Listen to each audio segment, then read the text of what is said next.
Good morning, all trainees. Myself Yashwant Kumar from Chanakya college of education Bettiah. आज के इस video में दृष्टांत कौशल के घटक भाग 4 के बारे में अध्ययन करेंगे। इस भाग में हम मुख्य रूप से जो घटक हैं वो घटक दोनों प्रकार के घटकों का विस्तार से जानेंगे और इन घटकों से संदर्भित निरीक्षण सूची, रेटिंग स्केल, तैली चिन्ह को लगाना सीखेंगे तथा निरीक्षण सूची के आधार पर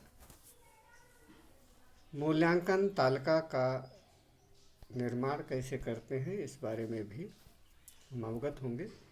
तो सबसे पहले हम जो जानना चाह रहे हैं वो हम घटक इस कौशल के वांछित कौन कौन से हैं, क्योंकि वांछित जो घटक हैं उन्हीं के आधार पर ही हम निरीक्षण तालिका का निर्माण करते हैं।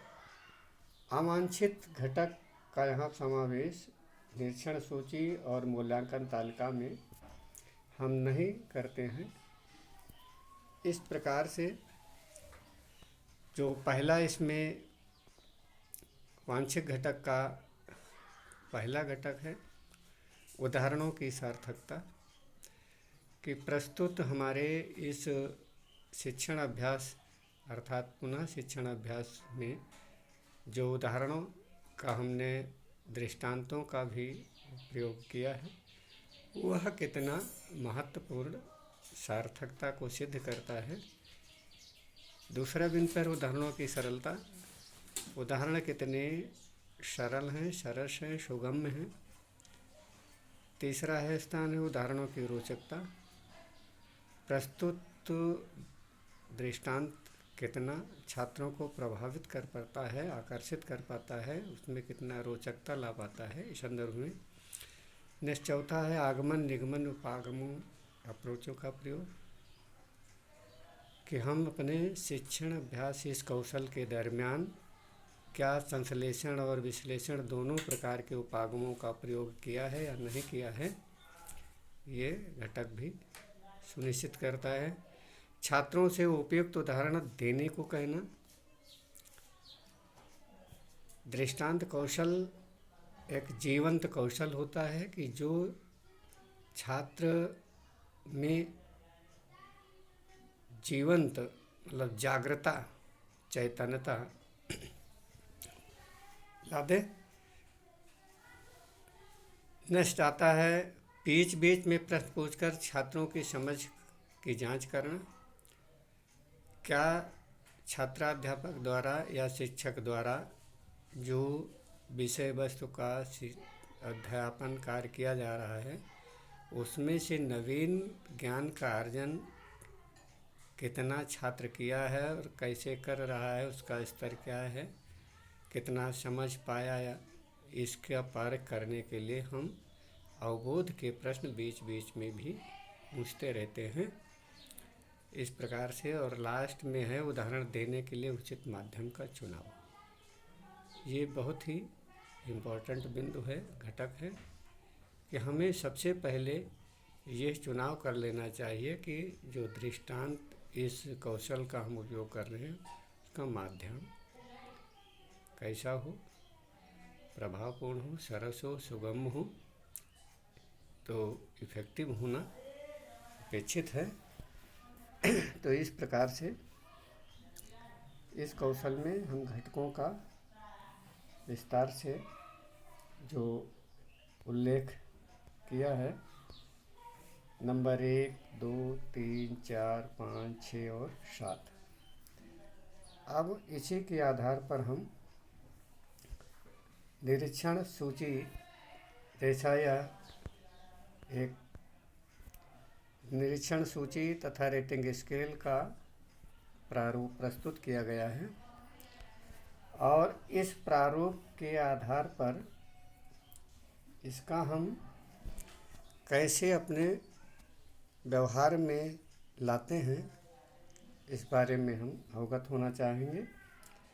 तो नेक्स्ट अगले जो निरीक्षण सूची तथा रेटिंग स्केल ये प्रस्तुत हैं,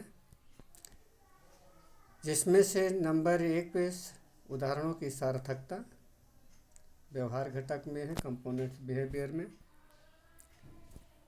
टैली चिन्ह में भी रिमार्क है, और मैक्सिमम में जो रिमार्क किया गया है 6 नंबर पर किया गया है। इस प्रकार से यह विदित होता है कि जो पहला प्रश्न है वह हमारे जो संगठक हैं, जो कारक हैं, जो फैक्टर्स हैं, वह कितने फैक्टर्स को प्रभावित कर रहा है या संबंधित है। तो पहला प्रश्न 6 संगठक से घटक से अपना संबंध स्थापित कर रहा है, इसलिए हमने 6 अंक पर अंकित बिंदु पर संदर्भित कर दिया है। रिमार्क में अंक के आधार पर जो टैली मार्किंग किया है, मार्क किया है, तो 4 लीटर और एक त्रियक लाइन को चारों लाइन से जोड़ दिया गया है, कनेक्ट किया गया है, और एक लाइन बाद में राइट साइड में अंकित करने से ये 6 अंक को प्रदर्शित कर रहा है। तो टैली लगाने के लिए भी ये हम नियम जान गए हैं। इसी प्रकार से दूसरा 7 नंबर पर जो अवगत किया गया है, और 7 नंबर पर दूसरा प्रश्न जो उदाहरणों की सरलता पर अंकित है। अब यह विदित होता है कि जो हम पाठ्य योजना में दूसरा प्रश्न का समावेश किया है वह इस कंपोनेंट्स को, अर्थात पूरा का पूरा कंपोनेंट प्रभावित कर रहा है, समायोजित कर रहा है। 7 घटक से जो हमारे वांछित 7 घटक है उससे संबंध स्थापित कर रहा है। तो इस प्रकार से हम टैली चिन्ह में 7 का अंकन किया है। नेक्स्ट तीसरा है उदाहरणों की रोचकता नामक जो तीसरा घटक अंकित है, और ये हमारे तीसरे प्रश्न पर जो हम इसका निरीक्षण करते हैं, तो रेटिंग स्केल के अधिकतम 5 अंक पर यह संदर्भित है, और इसी 5 को हम टैली चिन्ह के माध्यम से भी दर्शा गया है। इसी तरह से फिर हम चौथा क्वेश्चन पर जाते हैं, जिसमें से ये अधिकतम का प्राथमिक अर्थात चौथा अंक पर रिमार्क किया गया, और इसमें 4 टैली चिन्ह से दर्शाया है।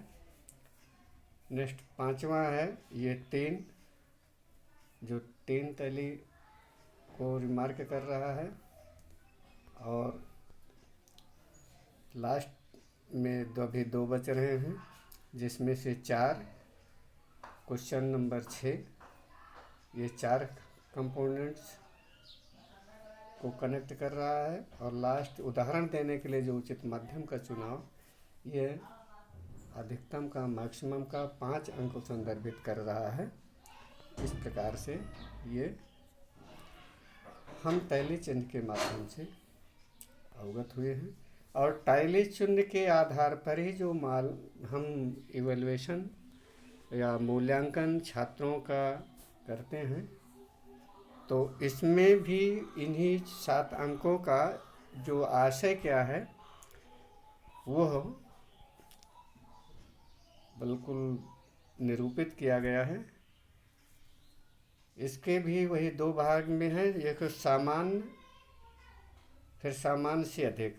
तो सामान्य से लेकर के नीचे कितना स्तर है वो 3 है, सामान्य 3, सामान्य से कम मध्यम ये 2 पर, सामान्य से बहुत कम अर्थात निम्न ये पहला नंबर। सामान्य से अधिक के 4 स्टेप दर्शाए गए हैं, जो क्रमशः सामान्य से अधिक अर्थात अच्छा, सामान्य से बहुत अधिक अच्छा बहुत अधिक, फिर है छठा प्रतिभाशाली, और सातवां एक्सीलेंट जो है अंतिम अति प्रतिभाशाली। इस प्रकार से ये 7 निरूपित किए गए हैं जो प्रस्तुत तालिका द्वारा ये विदित होता है। जैसे नंबर 1 उदाहरणों की सार्थकता जो घटक पर प्रतिभाशाली कॉलम में टिक मार्क किया गया है, जो टैली चिन्ह उसी 6 जो निरीक्षण सूची में प्रदर्शित था, सेम वही स्थिति मूल्यांकन तालिका में भी प्रदर्शित की जाती है। अंतर ये होता है कि निरीक्षण तालिका में जो वो अंकों से दर्शाया गया है, अंक प्रदर्शन होता है, और मूल्यांकन तालिका में उस अंक का आशय क्या है इसका विस्तार से उल्लेख होता है। इस प्रकार से हम अंकों से नहीं समझ पाते हैं, तो मूल्यांकन तालिका के माध्यम से हम छात्रों के स्तर को जान सकते हैं, और इसीलिए इस तालिका का निर्माण किया जाता है। दूसरे नंबर पर जो है इसमें 7 पर अंकित किया गया है। तीसरे पर आपको जो 5 पर किया गया। फिर नेक्स्ट में चौथा जो प्रश्न पर है वो 4 पर है। अगला 5वें पर 3 पर जो सामान को प्रदर्शित करता है। फिर नेक्स्ट आते हैं 6ठे नंबर पर यह सामान से अच्छे को प्रदर्शित कर रहा है, और फिर लास्ट में ये 5 को अंक को प्रदर्शित कर रहा है जो बहुत अच्छा का संकेत करता है। इस प्रकार से इसी आधार पर जो पर्यवेक्षक टिप्पणी भी उद्धृत की जाती है वो लिखते हुए हम 3, 4, 5 डिजिट में अपने सुझाव को पर्यवेक्षक देता है, और फिर इस सुझाव को शेष थोड़ी बहुत जो त्रुटियां या कमियां रह जाती हैं उसको नेक्स्ट अभ्यास में वो पूरा कर लेता है। वो कमियां नहीं रहती, त्रुटियां दूर हो जाती हैं। तो इस प्रकार से जैसे इसमें उदाहरण के तौर पर जो पहला दिया गया है वो है छात्राध्यापक द्वारा जो किया जा रहा पुनः शिक्षण कार्य में आत्मबल एवं व्यवस्थित शिक्षण देखने को मिला। इससे जो मोटिवेशन मिलता है हमें, अभिप्रेरणा का जो योगदान है वह होता है बाह्य, और बाह्य प्रेरणा से हमारा भी कॉन्फिडेंस और सबल होता है, सुदृढ़ होता है, जिससे हम अपने विचार को प्रस्तुतिकरण करते समय कॉन्फिडेंस के साथ, आत्मविश्वास के साथ सुदृढ़ होकर के भी हम प्रस्तुत करते हैं।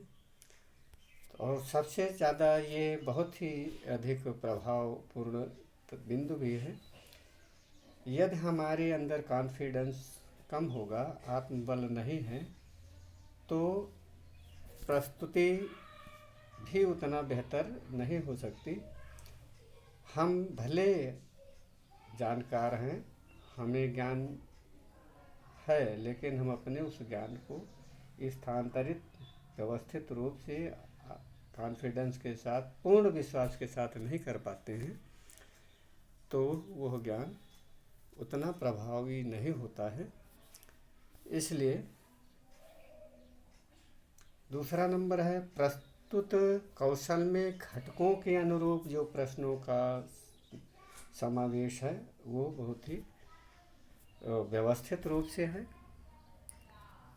According to lesson plan, according to class room level,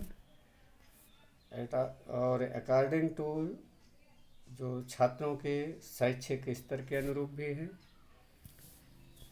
तो इस प्रकार से वह प्रश्नों का जो सृजन किया गया है वह कौशल छात्रों के कक्षा स्तर तथा उस घटक को भी संदर्भ में रखते हुए निरूपण किया गया है। नेक्स्ट आता है पुनः शिक्षण कार्य करते समय आगमन और निगमन, संश्लेषण और विश्लेषण अप्रोच का भी प्रयोग देखा गया है। नेक्स्ट है छात्रों से सटीक उदाहरण पूछा गया।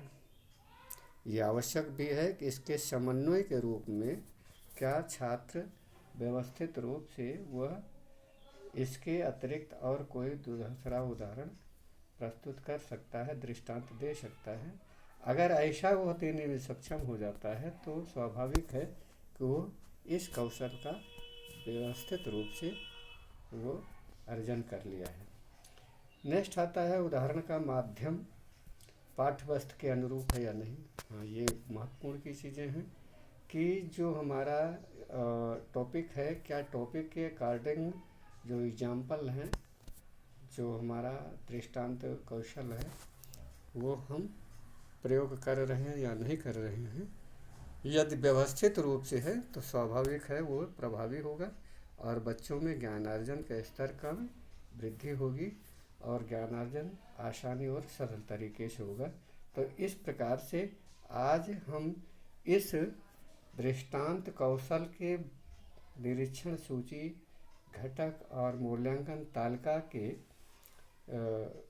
संदर्भ में विस्तार से जो जानने का हमने प्रयास किया है और अवगत हुए हैं। अब हम इस निरीक्षण सूची और मूल्यांकन तालिका का व्यवस्थित रूप से अपने व्यवहार में पाठ्य योजना शिक्षणाभ्यास के दरमियान इसका प्रयोग कुशलता के साथ कर सकते हैं और करेंगे।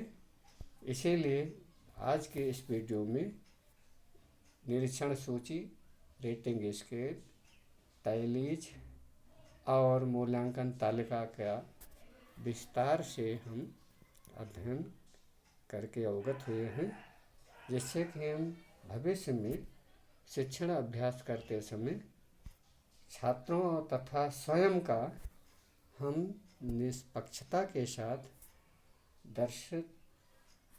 पूर्ण रूप से मूल्यांकन करने में सक्षम हों। इसी दृष्टि को ध्यान में रखते हुए आज के इस वीडियो को मैं यहीं पर अपनी वाणी को विराम देता हूँ। तब तक के लिए धन्यवाद।